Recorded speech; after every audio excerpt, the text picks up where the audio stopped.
Gordon Shim. Okay, let's see. Time for another d4.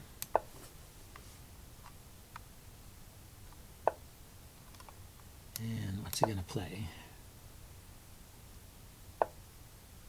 The Budapest gambit. Okay.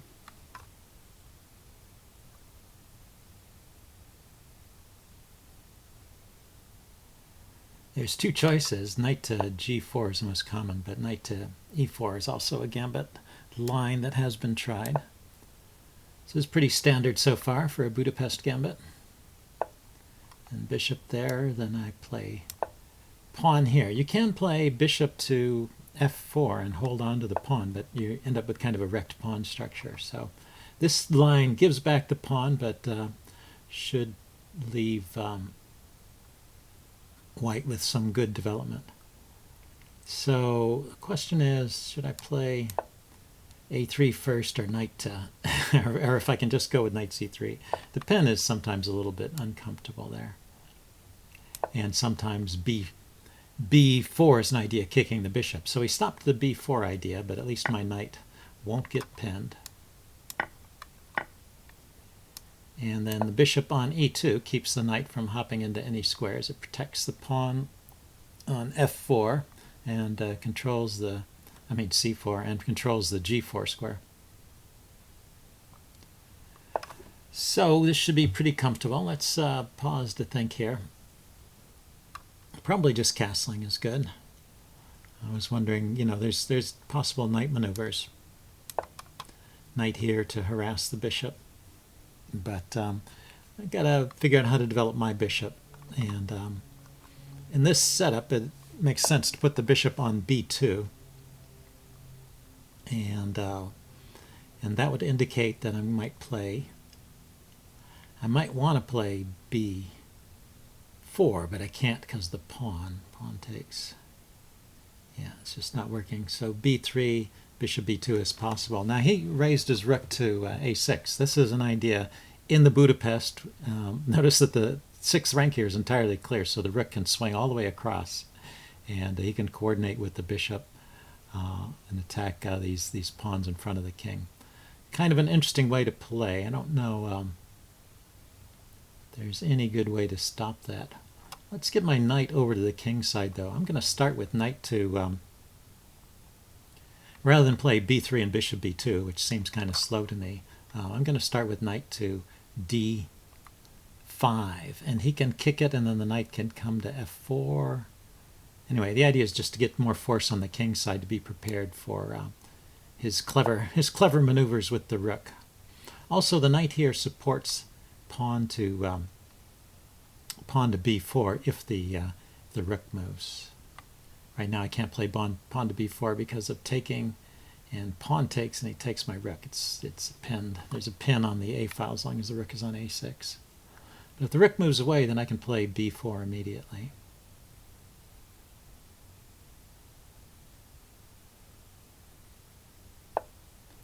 And there it goes. So he's hitting the h-pawn. So let's go ahead and do that.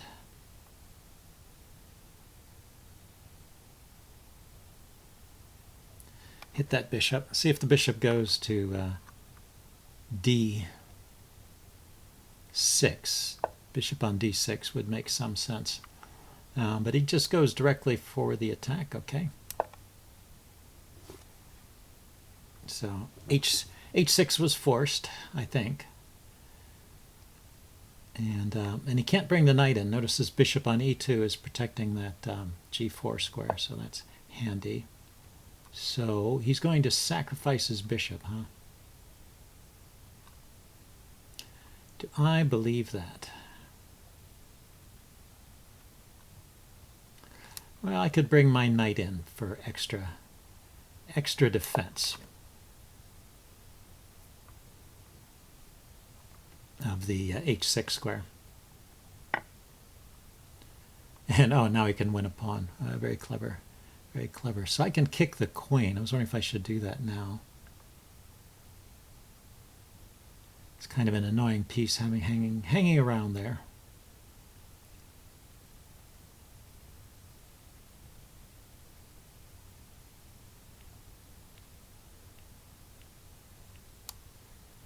Yep, let's go ahead and do that.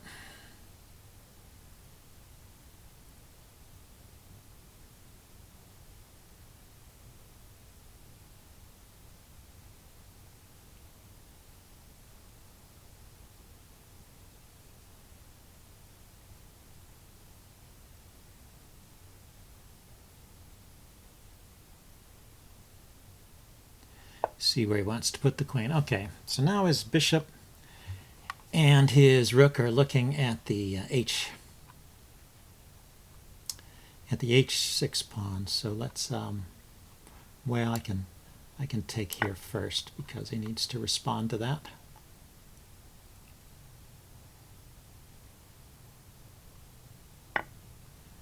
Then king to g2 to protect h3, the h3 pawn.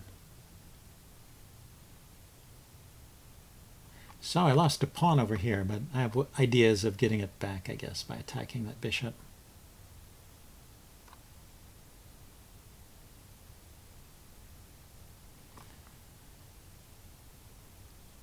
And if he defends the bishop, then the d pawn becomes backwards.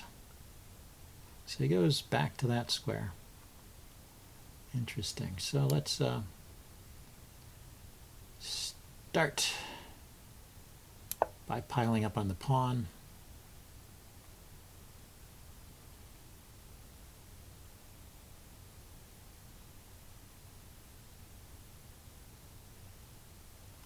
Bishop to f3 would also coordinate with that. I was wondering if there's an idea of pushing the e pawn forward and moving the knight away with the discovered attack on the rook.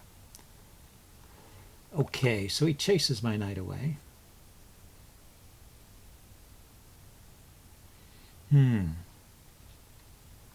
I see, and I don't have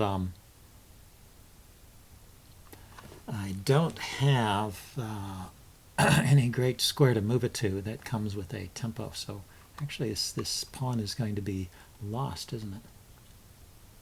That's annoying.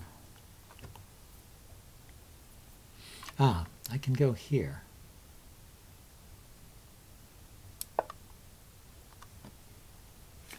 Well, we'll see if this holds. It's looking a little shaky here.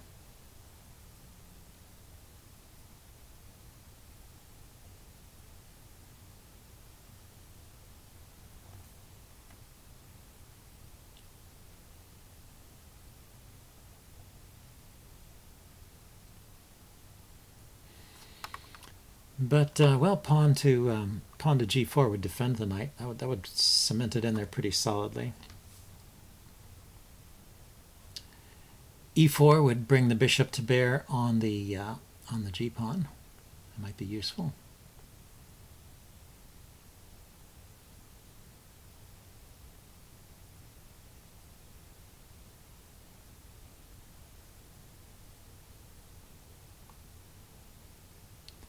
See, f4, is that an idea, chasing the knight away?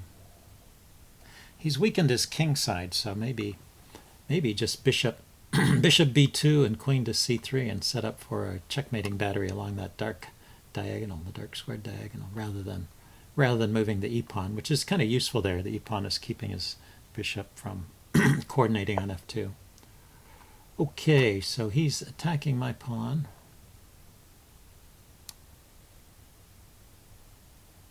Let's start this way.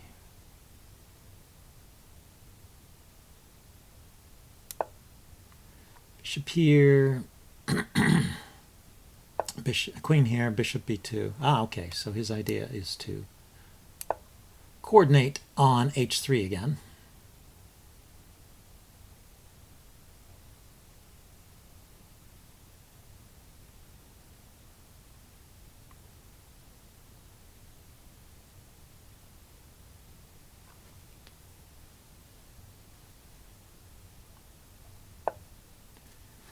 Yeah, so now his diagonal is completely open. So bishop to b2, looking at his knight.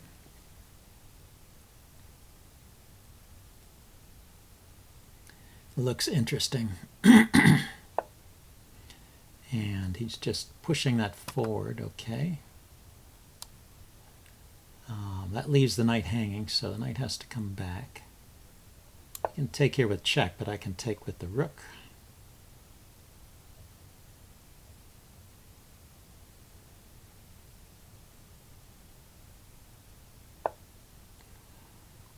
So he goes that way. So is there a check here or a mate threat? Like if I go queen c3, that does threaten something in the corner. How can he block it? He can block with the knight. If I take the knight first,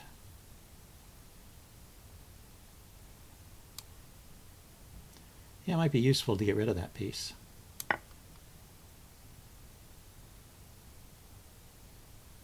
I thought he had a better move in queen to c6. Maybe he can still play queen c6 here.